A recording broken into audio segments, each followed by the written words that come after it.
እናንተ ጸሎት አቁማችሁ በየቦታው እየሄዳችሁ ጸልዩልኝ የምትሉ ሰዎች መንፈሳዊ ችግር ውስጥ እንዳላችሁ ግን ታውቃላችሁ። መቼ ነው የምትነቁት? ጌታ አሁን እንዴት ነው የሚያያችሁ?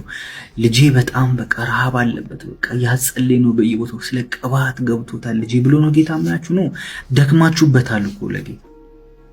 አሁን ስለ ስልጣን ገብቶን አገልጋይ ላይ ስላለ ኦቶሪቲ ገብቶናል፣ ስለ ቅባት ገብቶናል።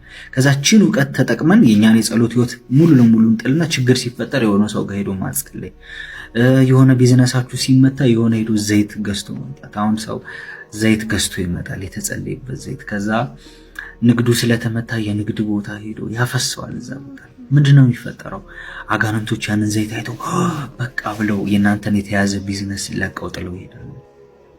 እዚህ ላይ የለም ግን እሺ እንደዛ ቢሆን እንኳን ጌታን እንኳን ለትንሽ ጊዜ ትቶት ሄደ ነው የሚለው። ጌታ የመጣውን ፈተና መቋቋሙን ሳይ ለትንሽ ጊዜ ጥሎት ሄደ ነው የሚለው። ተመልሶ ሲመጣም ዘይት ነው የሚቀበው። ከዛ አሁንም ቢዝነስ ያስ ዘይት በዘይት ከዛ የእናንተን ፐርሰናል ጸሎት ከእግዚአብሔር ጋር ያላችሁን ፌሎሺፕ እናንተ ውስጥ እግዚአብሔር ያስቀመጠውን ኃይል ትታችሁ ሙሉ ለሙሉ ሌላ ሰው ላይ ዲፔንድ። ይሄ የመሪዎቻችሁ ችግርም ጭምር ነው።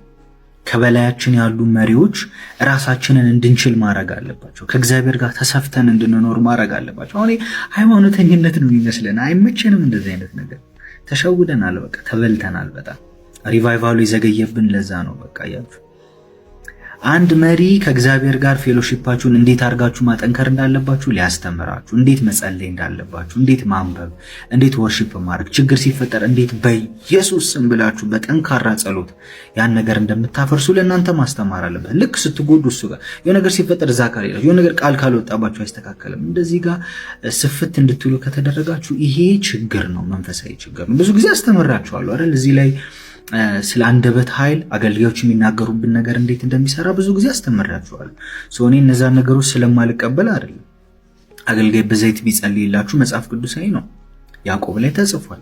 የታመመ ሰው እንኳን ቢኖር ዘይት ቀብቶ የቤተ ክርስቲያን ሽማግሌ ይጸልይለት፣ ታሞ ከሆነ ይፈወሳል፣ ኃጢአት ሰርቶ ከሆነ ይሰረይለታል ይላል መጽሐፍ ቅዱስ ላይ።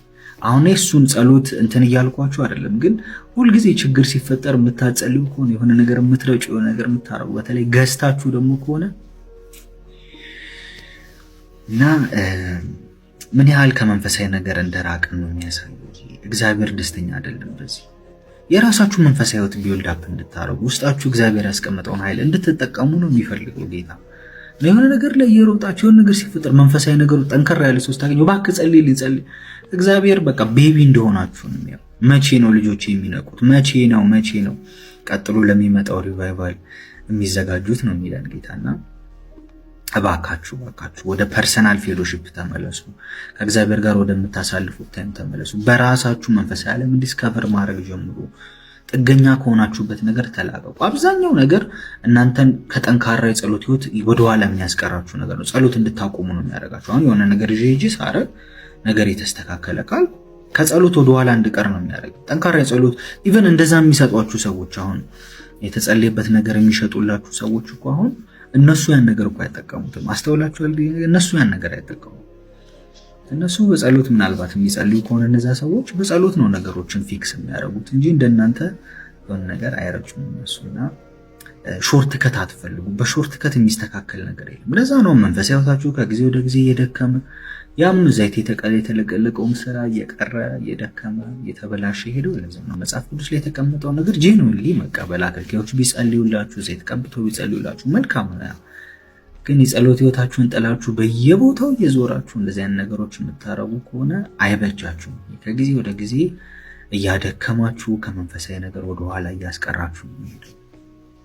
ንቁ በጌታ በኢየሱስ ስም።